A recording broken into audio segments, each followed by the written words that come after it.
Kisah tentang Ashabul Kahfi merupakan salah satu cerita yang terkenal dalam kepercayaan agama-agama Abrahamik, terutama dalam Islam. Kisah ini menceritakan sekelompok pemuda beriman yang melarikan diri dari penganiayaan seorang raja yang zalim dan berlindung di dalam sebuah gua. Gua tersebut kemudian menjadi tempat mereka tertidur selama 309 tahun, seperti yang diisyaratkan dalam Al-Quran, tepatnya dalam surat Al-Kahfi ayat 9-26. Setelah ribuan tahun, lokasi gua ini sempat hilang dan tidak ditemukan oleh siapapun, yang menyebabkan kisah ini dianggap oleh beberapa orang sebagai mitos karena kurangnya bukti arkeologi. Namun pada tahun 1963, seorang arkeolog dari Yordania berhasil menemukan sebuah gua di daerah Ar-Rajib, Yordania, yang diyakini sebagai gua tempat bersembunyinya Ashabul Kahfi. Penemuan ini mengungkap banyak bukti yang cocok dengan deskripsi dalam Al-Quran. Di dalam gua tersebut ditemukan 8 kuburan kuno, yang diduga merupakan tempat peristirahatan para pemuda Ashabul Kahfi, serta sebuah kerangka rahang atas seekor anjing, yang sesuai dengan kisah dalam Al-Quran bahwa seekor anjing turut menjaga pintu gua. Menurut tradisi Nasrani, 7 pemuda tersebut dikenal dengan nama Maximilianus, Martinianus, Dionysius, Yohanes, Konstantinus, Lamblikus, dan Antonius.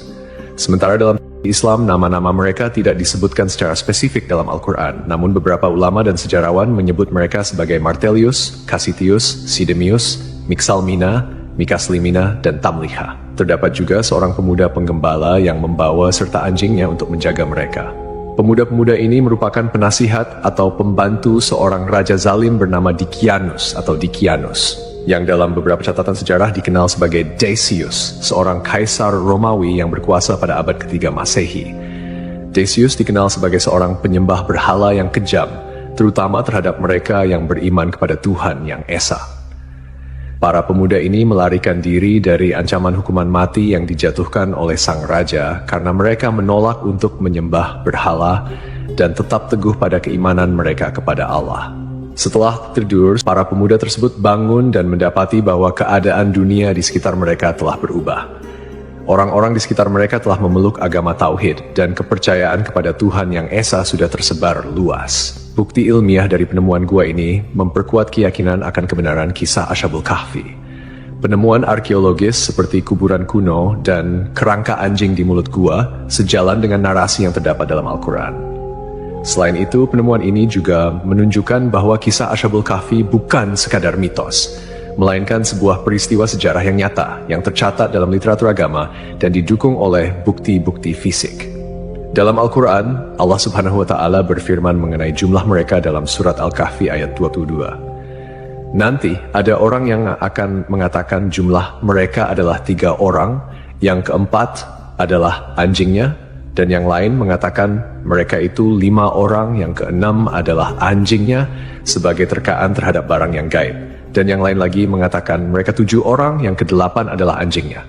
Katakanlah, Tuhanku lebih mengetahui jumlah mereka, tidak ada orang yang mengetahui bilangan mereka kecuali sedikit. Ayat ini menegaskan bahwa hanya Allah yang mengetahui jumlah pasti dari pemuda-pemuda tersebut, dan tidak ada seorang pun yang memiliki pengetahuan pasti kecuali mereka yang diberi petunjuk oleh Allah. Ashabul Kahfi, seperti yang disebutkan dalam Al-Quran surat Al-Kahfi ayat 11, tidak hanya merupakan bukti kebesaran Allah, tetapi juga mengandung detail-detail yang menunjukkan mukjizat dan keajaiban yang hanya bisa diketahui melalui wahyu. Dalam tafsir Ibnu Katsir, dijelaskan bahwa anjing yang menemani para pemuda tersebut juga ikut tertidur di dalam gua bersama mereka. Allah Subhanahu wa Ta'ala berfirman, "Dan kamu akan melihat matahari ketika terbit, condong dari gua mereka ke sebelah kanan, dan bila matahari terbenam, menjauhi mereka ke sebelah kiri, sedang mereka berada dalam tempat yang luas dalam gua itu."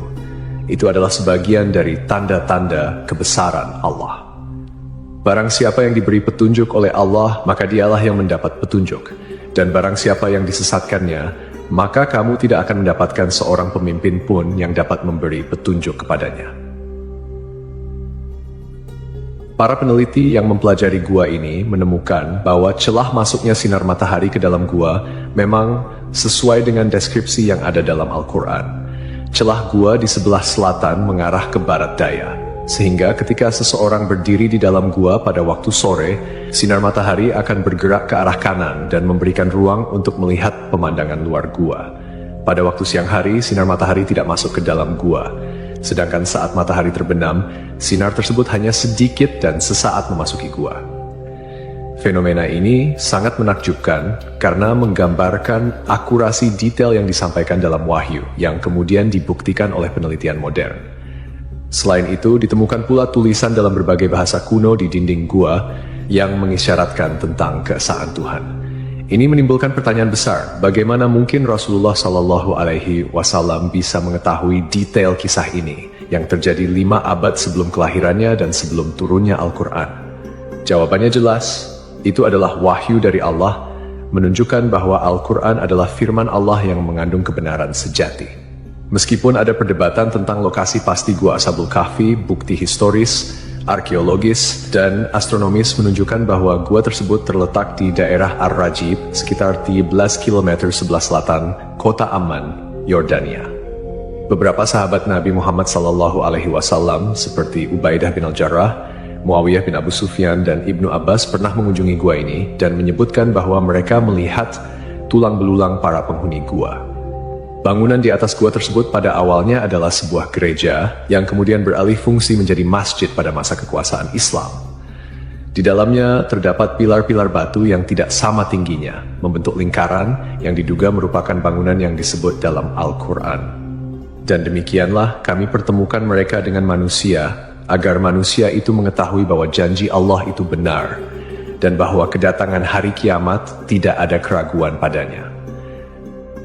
Seorang pakar geologi, Nazim Al-Kailani, dalam penelitiannya menyatakan bahwa tanah di gua ini memiliki peran penting dalam menjaga keutuhan kondisi tubuh para penghuni gua.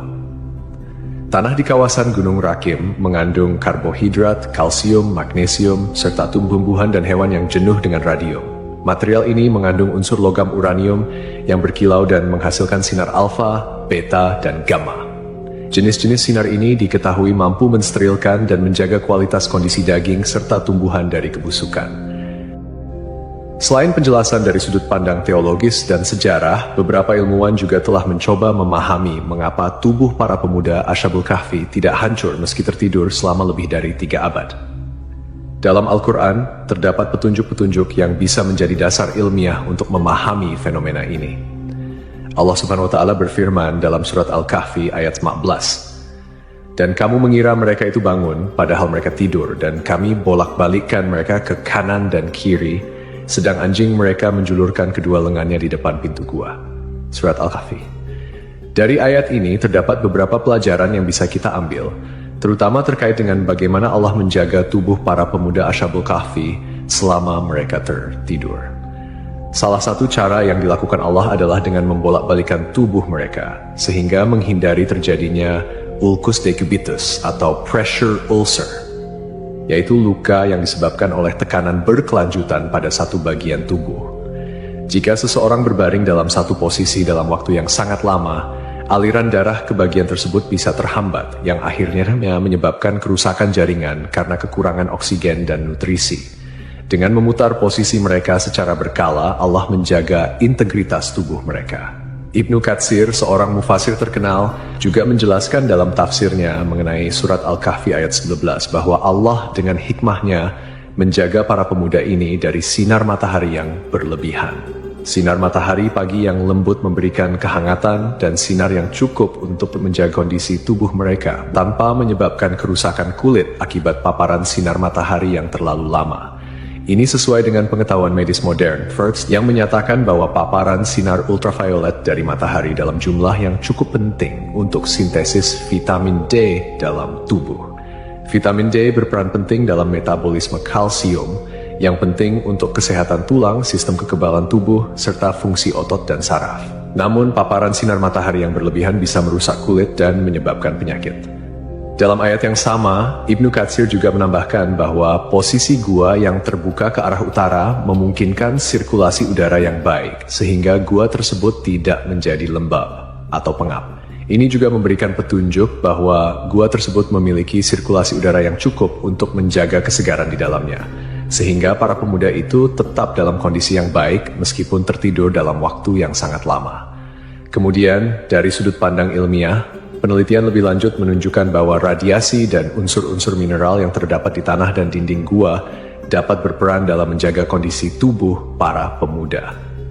Seperti yang dijelaskan oleh Nazim Al-Kailani, unsur logam uranium yang ada di gua tersebut memancarkan radiasi yang dapat membantu mensterilkan tubuh dan mencegah pembusukan.